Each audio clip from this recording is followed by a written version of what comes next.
Minister Angie Motshekga's briefing on schools reopening postponed.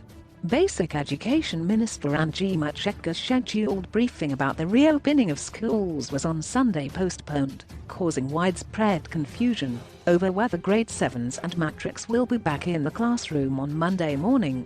She was initially scheduled to address the media to provide an update on the readiness for the reopening of schools at 4 p.m. on Sunday, and then the time was later moved to 6 p.m.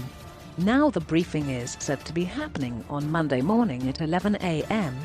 The media briefing by the Minister of Basic Education, Angie Motshekga, scheduled for today, 31 May at 18h00, has been rescheduled due to the minister being engaged in further consultations on the readiness for the reopening of schools, quote, her office said in a statement. The Sunday Times reported on Sunday that the reopening of schools for grade 7s and matrics on Monday was unlikely. This after a marathon meeting between Motshekga, MEC's teachers' unions, and governing body associations on Saturday night.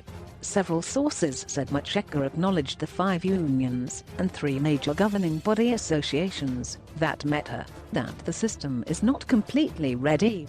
The education spokesperson was not immediately available on Sunday evening to clarify whether grade 7s and matrics were expected back at school on Monday morning. The SA Democratic Teachers Union SATU has told parents to keep their children home. But the Western Cape seems geared to start school, saying on social media site Twitter that their schools would open on Monday.